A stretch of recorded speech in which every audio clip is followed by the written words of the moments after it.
안녕하세요. 매일 성경통도 묵상을 통한 은혜 나누기의 정순옥입니다. 오늘의 제목은 고단한 나의 삶 속에서입니다. 오늘 성경 본문의 배경은 이사야 9장입니다.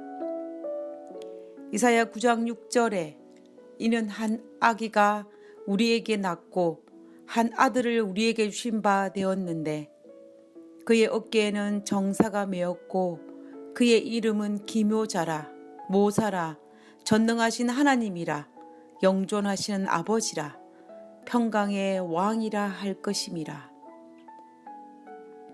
오직 나만을 위해서라도 이 땅에 오신 예수님, 그리고 우리를 데려가시기 위해 다시 오실 예수님에 대해서 잘 설명하고 있는 성경절입니다.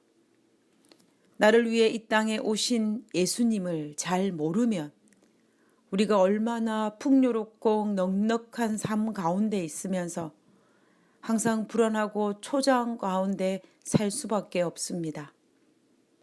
마치 최신식 핸드폰을 가지고 있으면서 기능을 잘 알지 못해 단지 전화를 걸고 받는 기능만 사용한다면 최신식 핸드폰의 혜택을 누리지 못하고 사니 얼마나 억울하겠습니까?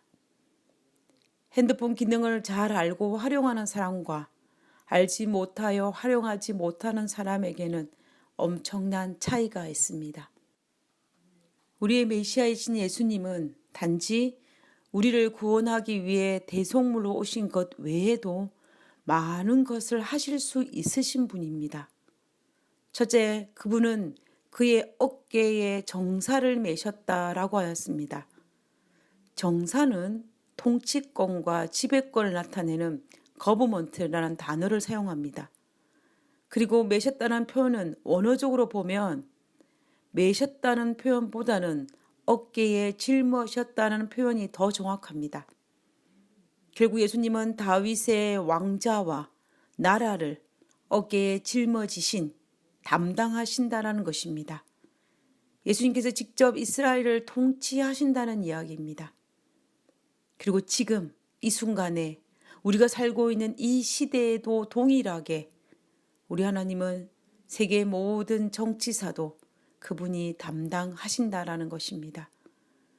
구속의 스케줄에 따라서 운영하고 계시는 것입니다. 그뿐만 아니라 우리 하나님은 우리 개인의 모든 삶도 동일하게 담당하시는 분입니다. 그러므로 우린 그분의 통치권을 인정하며 평강을 누릴 필요가 있습니다. 왜냐하면 우리 하나님이 우리가 살고 있는 이 세상의 통치자이신데 우리가 불안해야 할 필요가 어디에 있겠습니까? 우리 하나님은 이 세상의 통치자이십니다. 두 번째로 그분은 기묘자요 모사이신 분이십니다. 원더풀 카운셀러입니다. 인생을 살다가 실타래가 꼬여 어떻게 해야 할지 몰라 인생의 궁지 가운데 있을 때에 고단한 인생길을 살아갈 때에 그 해결점을 찾아주시는 분이 바로 놀라우신 상담가이신 예수님이라는 것입니다. 종로의 계단 100페이지에 보면 다소라도 우리의 평강에 관계되는 일은 그것이 아무리 사소할지라도 그가 주목하지 않으시는 것은 없다. 우리의 경험 중에 어떠한 사건이 너무 흉악하다고 하여 그것을 보시지 않으시는 것이 없고 아무리 복잡한 문제라도 그가 풀기에 너무 어려운 것은 없다. 당신의 자녀 중에 지극히 작은 자가 당하는 어떤 재난이나 그들의 심령을 괴롭게 하는 어떤 근심이나 기분을 좋게 하는 어떤 기쁨이나 입술에서 새어나오는 어떠한 진정한 기도라도 우리의 천부께서 그것들을 못 본 채 하시거나 거기에 직접으로 관심을 두시지 않으시는 것은 하나도 없다. 하나님은 아무리 우리에게 사소한 문제라 할지라도 하나님께서는 우리를 살피시고 주목하시고 우리의 문제에 관여하신다는 것입니다. 예수님은 어찌할 바를 알지 못하는 모든 일에 놀라우신 상담가이십니다. 이처럼 훌륭한 우리 인생의 놀라운 상담가를 옆에 두고서도 그분을 활용하지 못한다면 여전히 얽히고 설킨 인생의 문제들을 풀지 못하고 혼자 감당하고 살아간 것은 참으로 어리석은 일이 아닐 수가 없습니다. 그분은 내 인생의 놀라운 상담가이십니다. 그리고 세 번째로 우리의 예수님은 전능하신 하나님이십니다. 전지전능하신 하나님이 바로 우리의 하나님입니다. 만약 우리가 하나님 보시기에 선한 뜻이기만 한다면 하나님께서 못하실 일이 없으신 전능하신 하나님이십니다. 그분은 아주 놀라운 방법으로 우리의 모든 문제를 해결하여 줄 것입니다. 그러므로 우리는 우리의 뜻이 하나님의 뜻과 일치하는 것인지 아닌지를 살피기만 하면 되는 것입니다. 혹 문제가 발생하여 막힐 때마다 하나님의 뜻을 살피고 나 자신을 되돌아보기를 반복한다면 우리는 우리 하나님의 뜻을 따라 살아가게 될 것입니다. 그러므로 문제 앞에 절망하기보다는 전능하신 하나님이 우리 하나님을 믿고 하늘의 평안을 누려야 할 것입니다. 네 번째는 영존하신 하나님이십니다.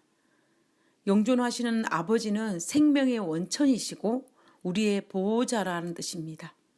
우리가 태어날 때부터 죄인일 뿐만 아니라 죄의 성량이 가득하여 죽을 수밖에 없습니다. 그러나 예수 그리스도께서 인류의 모든 죄를 다 짊어지시고 십자가의 죽으심으로 말미암아 우리는 영생을 얻게 되었습니다.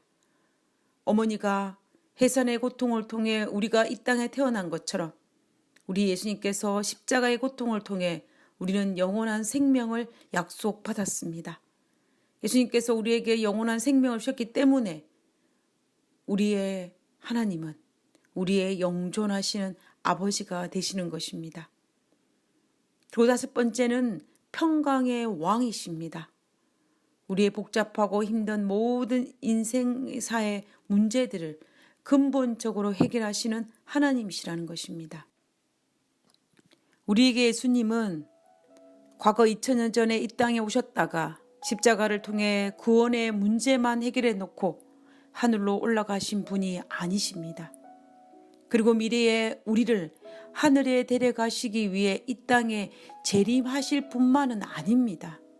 지금 이 순간 우리의 고단한 인생사에서 겪는 모든 문제들도 해결하시는 현재의 우리 하나님이십니다.